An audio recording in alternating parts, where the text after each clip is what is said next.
Hello students, Hindi NCERT channel में आप सभी का स्वागत है। बच्चों, सीबीएसई बोर्ड ने एनसीईआरटी के जिस पाठ्यक्रम को लागू किया है, आप सभी को पता है कि हमारा कुछ कोर्स कम हो गया है और पेपर का पैटर्न भी बदल गया है। तो हमारे चैनल के द्वारा न्यू पैटर्न के अकॉर्डिंग आपका कोर्स करवाया जा रहा है, न्यू वीडियो दिए जा रहे हैं ताकि आपकी कुछ हेल्प हो सके, आपका कुछ बर्डन कम हो सके। और इसीलिए मैं आपसे ये उम्मीद करती हूँ कि आप वीडियो को ज़्यादा से ज़्यादा शेयर कीजिए ताकि ज़्यादा से ज़्यादा बच्चों की हेल्प हो सके। बच्चों, पत्र लेखन एक कला है। यूँ तो कला हर किसी के अंदर होती है, लेकिन जब हम किसी कार्य को बार बार करते हैं, प्रैक्टिस करते हैं, तो हम उस क्षेत्र में, उस कला में पारंगत हो जाते हैं। यूँ ही कोई कलाकार, गायक, कवि या लेखक नहीं बन जाता। इसके पीछे कठिन परिश्रम छुपा होता है। मेरे कहने का मतलब सिर्फ इतना ही है कि यदि आप अपने अंदर की कला को निखारना चाहते हैं, उसमें पारंगत होना चाहते हैं, तो प्लीज़ प्रैक्टिस कीजिए। मुझसे जो हेल्प चाहिए वो बताइए, अपनी प्रॉब्लम मेरे साथ शेयर कीजिए। और इसके साथ ही आपको यदि मेरी वीडियोस पसंद आती हैं तो प्लीज़ लाइक कीजिए, शेयर कीजिए और चैनल को सब्सक्राइब कीजिए। आज की वीडियो में देखिए एक व्यावसायिक पत्र जिसे मैंने खुद अपने हाथों से लिखा है। किसी प्रकाशक से पुस्तकें मंगवाने हेतु एक व्यावसायिक पत्र लिखिए। तो देख सकते हैं आप, ये हमने अपने हाथों से लिखा है। ठीक, आई होप कि आपको क्लियर नज़र आ रहा होगा।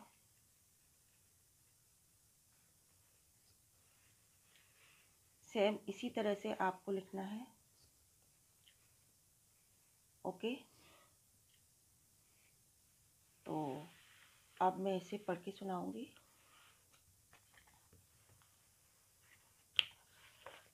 प्रारूप मैंने आपको पहले बता दिया था, इस समय मैं एक्सप्लेन नहीं करूंगी।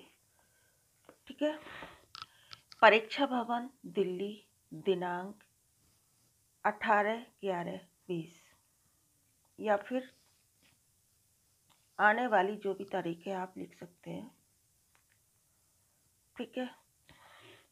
तो जैसा कि मैंने कहा था कि ऊपर लिखते हैं अपना नाम और जगह का नाम और दिनांक, तो उनकी जगह हमने ये लिखा हुआ है। अब हम आगे लिखेंगे सेवा में, जिसे हम लिख रहे हैं उसका नाम पता आएगा यहाँ। सेवा में प्रकाशक महोदय, अग्रदूत प्रकाशन हाउस। ये प्रकाशन हाउस का नाम लिखा है अग्रदूत प्रकाशन, और ये प्रकाशक महोदय, यानी कि यहाँ आपको मिल जाएगा प्रकाशक, तो हम लिखेंगे प्रकाशक महोदय, अग्रदूत प्रकाशन हाउस। कोई भी प्रकाशन हाउस का नाम लिख सकते हैं। रेलवे रोड, नई दिल्ली। ठीक है। अब आगे आता है विषय। तो पुस्तकें मंगवाने हेतु, देख सकते हैं आप कितने शॉर्ट में हमने विषय लिखा है। अब आगे लिखेंगे महोदय। ठीक है। जिसके लिए हम पत्र लिख रहे हैं उनके लिए ये संबोधन है। मैं सर्वोदय विद्यालय दिल्ली की कक्षा 10वीं की छात्रा हूँ। किसी कारण से मैं नियत समय पर पुस्तकें नहीं खरीद पाई। अब मुझे इन पुस्तकों की आवश्यकता है। आपसे मेरा विनम्र अनुरोध है कि सभी पुस्तकें अति शीघ्र भेजने का कष्ट करें। पुस्तकों का विवरण मैं नीचे दे रही हूँ। कृपया उचित मूल्य लगाकर ही बिल संलग्न करें। संलग्न मतलब सबमिट करें। ठीक है। तो अब यहाँ पर पुस्तकों के नाम लिखे हैं। पहले नंबर पर है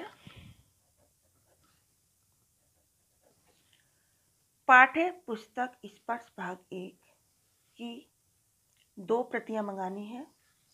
नेक्स्ट, पूरक पाठ्य पुस्तक संचयन भाग 1 की भी 2 प्रतियां मंगानी है।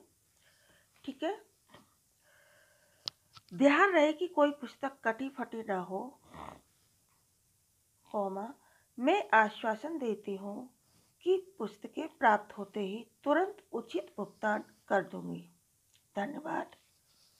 भव दिया काखागा। तो ये एक व्यावसायिक पत्र है। होता क्या है कि जिस समय स्कूल खोलते हैं, बुक सेलर के यहाँ उतने ही पुस्तकें आती हैं जितनी की डिमांड होती है, और फिर जब सभी छात्र खरीद लेते हैं तो पुस्तकें ख़त्म हो जाती हैं। अक्सर सीबीएसई में ऐसा होता है। ठीक है, तो यहाँ पर भी वही दिक्कत है मेरे साथ कि किताबें मैं नहीं ले पाई, और जब मैं लेने गई तो वहाँ पर किताबें ख़त्म हो चुकी थी। ठीक है, तो जब ऐसी सिचुएशन आती है किसी के साथ तो इस तरह से पत्र लिखा जाता है। ठीक है, डायरेक्ट हम प्रकाशन हाउस से पुस्तकें मंगवाते हैं, होता है ऐसा। ठीक है, तो इस तरह से हमने इसे लिखा है। यहाँ पर देखिए आप कि यदि आप छात्र हैं, लड़के हैं, तो आप यहाँ छात्र लिखेंगे। विद्यालय का नाम आप कोई भी लिख सकते हैं। तो इस तरह से बच्चे के अंदर इतनी क्षमता होनी चाहिए कि वो एट ए टाइम अपने शब्दों को कैसे चेंज कर सके। ठीक है, लिंग के आधार पर, वचन के आधार पर, तो बहुत सारी चीज़ें होती हैं जो लेखन से संबंधित होती हैं। ठीक है, तो आज का वीडियो अब यहीं पर समाप्त करते हैं। Thanks for watching this video.